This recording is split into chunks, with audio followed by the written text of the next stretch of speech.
Welcome to the deep dive. Today we're plunging into a really interesting source. It's a discussion, a review actually, of Alafair Burke's suspense thriller, The Note. Yeah, sounds like a gripping one. And our mission here for this deep dive is really to pull out those key insights. The themes, the surprises, everything that made this story stand out in the discussion we looked at, so you get a real sense of why it hit home for them. Okay, so let's unpack this based on our source material. The Note. It follows three women, May, Kelsey, and Lauren.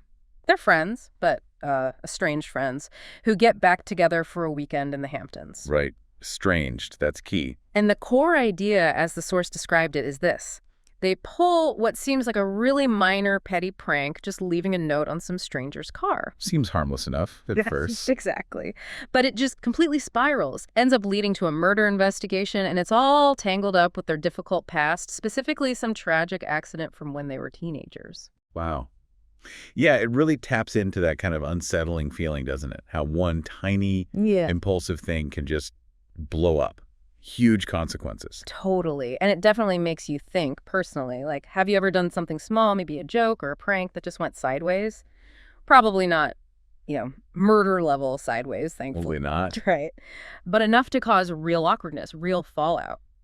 The Note takes that feeling and like the discussion we reviewed said, it just cranks it up. Secrets, betrayal, those really complicated, messy friendships. It's all in there, under intense pressure. So diving into how they analyzed it in our source, it seems they started spoiler-free, focusing on the initial setup first. Yeah, they laid out the main characters. There's May, she used to be a prosecutor, now she's a law professor. Then Kelsey, who's described as this wealthy, sort of charismatic queen bee type. Okay. And Lauren, a talented musician, pretty prominent now in the Houston Symphony. And what really seemed important from the discussion was their shared past, right? They met young at some summer arts camp, and there was this tragedy that bonded them. Exactly. Bonded by trauma. But they've drifted apart. And the analysis pointed out something interesting. Each of them has had their own public scandal, too. Like viral video stuff, accusations, things that are still kind of floating around online, haunting them. Ah, okay. So that adds another layer. For sure. So this Hamptons reunion, it's supposed to be a fun escape. But then there's this argument over a parking spot, which leads to the prank leaving that note on a car. He's cheating. He always does. Oof. Risky. Yeah. And that's the trigger. A man vanishes, police get involved, and all those secrets they buried years ago start bubbling up, threatening, well, everything. And the analysis really emphasized how fast that happens, right? How one little impulsive act just detonates everything. The force seemed to agree that Burke does a brilliant job mixing that psychological suspense with these big themes. Like what? Well, friendship, obviously, how it changes, betrayal. And someone in the discussion specifically mentioned the long shadow of social media. It apparently has this very real, almost juicy tension, kind of like a Dateline episode, they said. Okay, I can picture that. The source also got into personal reactions. One person said reading it was like a roller coaster, totally hooked immediately because it felt so real. Believable characters. Yeah, they felt Burke nailed the tension between the women, that mix of love, jealousy, guilt. It felt like real friendships they knew. That realism made it stressful for the characters, but kept the reader totally glued. Interesting. Anyone else? Yep. Another discussant really connected with May's viewpoint, found her anxiety, her self-doubt as a half-Asian woman with a strict mom really relatable. For them, the emotional core of the friendship, even with all the suspense, was actually quite moving. So it wasn't just plot for them. No, definitely character depth, too. And a third person felt like they were right there with them, just watching them make one bad decision after another. The pacing felt relentless, apparently, leading them to basically binge read it. Wow. And beyond just the story, it made them think about how past mistakes really do stick with you. And it posed that question. Right. How would you handle being, canceled? Yeah, that's a heavy question these days. And it leads right into the big themes the source's analysis covered. Friendship is obviously number one. How it's shaped by time, by trauma. But also strain, right? Exactly. Strained by secrets, jealousy. The discussion noted Burke explores that really complex space where you can have intense loyalty right alongside deep betrayal.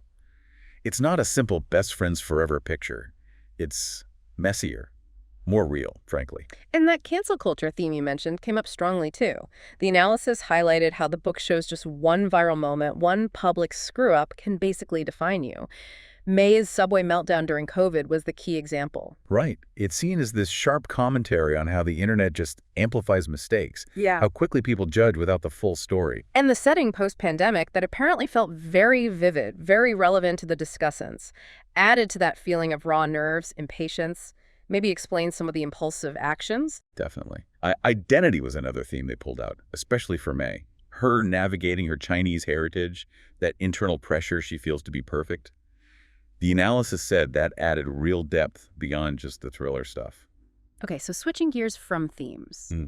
What about the characters themselves? May seems central. Yeah, she's seen as the heart.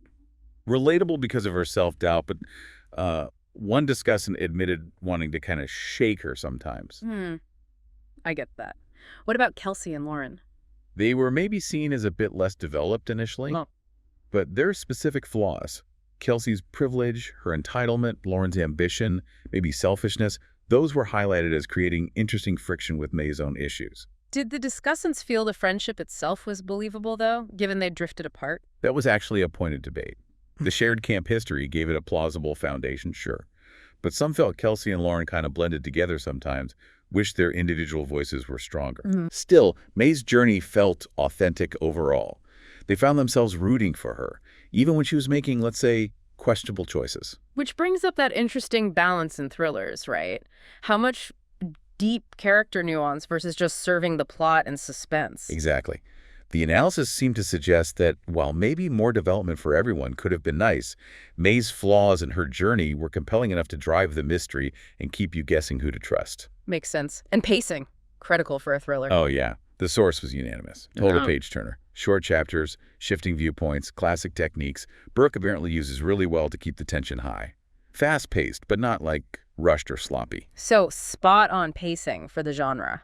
And the writing style. Described as sharp, clean, vivid, especially with the Hamptons setting or May's internal stuff. Not overly fancy or literary, which, as the source noted, isn't really the point here. The writing serves the story, pushes it forward. Gotcha. And the setting, the Hamptons, post-COVID vibes, sounds like more than just wallpaper. Definitely. It's central, that world of wealth, the underlying social tension, that feeling of everyone watching everyone else. Burke apparently captures that pressure cooker environment perfectly. Comparisons? Did they mention other similar books? Yeah, the main one was Lan Moriarty's Big Little Lies, that mix of female friendship, drama, secrets, mystery. Okay, I see that. Also, maybe Burke's own earlier stuff, like The Better Sister. Yeah. But the note felt fresher to them because of the strong social media and cancel culture angle. Makes it feel very loose. That timeliness really seems like a key takeaway from the deep dive. Exploring cancel culture, online judgment, it feels super relevant. Absolutely. The source stressed it's not just a thriller in a vacuum. It reflects aspects of life today.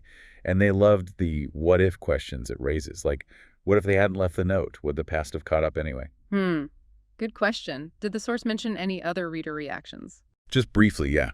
Like a tweet someone saw where the reader said the book made them question their own old friendships, whether they truly trusted the characters in the book.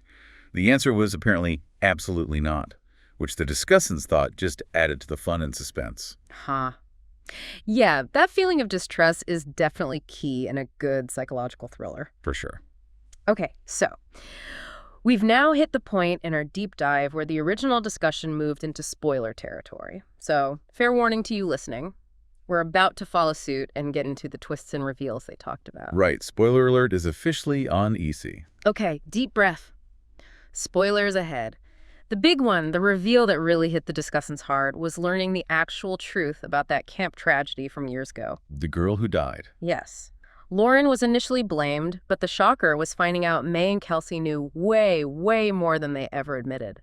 Our source mentioned this just drastically changed how one discussant saw their whole friendship, realizing it was built just as much on shared guilt, on complicity as anything else. Oof. That changes everything. What about the note itself? Any twists there? Oh yeah, that was apparently mind-blowing for at least one person. Finding out that the random cheating husband they targeted with the note was actually connected somehow to the missing tourist. No way. Yeah, Burke's twists were called really clever, like designed to make you think you figured it out, then she just pulls the rug out from under you. Classic thriller move. How about the ending? Satisfying. Mixed feelings noted in the source, maybe? Heartbreaking for one discussant, but some reviewers mentioned in the source felt it might have been a little rushed. Okay. That can happen when there are lots of threads to tie up. True.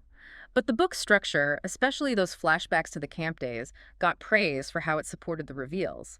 It's like Burke layers the secret, so each new bit of info makes you rethink everything. Makes sense. Keeps you off balance. Exactly. Though focusing so much on May's perspective maybe left a few loose ends in Lauren's story for some. But it didn't seem to majorly detract for the discussants because the twists themselves were so engaging. Gotcha. And the source gave a little background on Alafair Burke herself. It did. New York Times bestseller, tons of suspense novels, 14 I think, and crucially, she's a former prosecutor and a current law professor. That explains the legal edge in realism, especially with May's character and the investigations. Totally gives it that authentic feel. And here's a fun fact from the source. Apparently, she's a huge puzzle fan, texts other authors daily about game progress. Even better, the inspiration for the note supposedly came from a real prank she overheard someone talking about. She just took that little seed and spun this whole crazy story out of it. That's cool. So putting it all together from the discussion we reviewed, who is this book really for? Well, highly recommended if you like psychological thrillers. Think Gone Girl, or like you mentioned, Big Little Lies. Perfect if you enjoy mysteries driven by complex characters and messy relationships as much as the plot itself. And with that dose of social commentary mixed in. Right. Mood-wise, it sounds like a great pick when you want something totally gripping, a real page-turner that'll keep you up late, but also makes you stop and actually think. Even if the social issue handling wasn't perfect for everyone. Yeah, even with that caveat, the overall vibe from the discussion was fun, twisty, definitely worthwhile. Especially if you're into friendship dynamics, secrets, and how the past smacks into the present. One person rated it a solid 4 out of 5 stars. That's pretty good then. So to wrap up this part, we've taken this deep dive into the source's take on the note, hopefully pulling out the key stuff for you. You know, the premise, those themes of friendship, cancel culture, identity, thoughts on the structure, the pacing, the twists, and even a little on the author. Yeah, and I think the core tension that really emerged from this guide is how that combination of past trauma, buried secrets, and just the intense pressure of today's digital world can really wreck even deep bonds. It shows how one seemingly tiny action can just detonate and unravel everything. Definitely.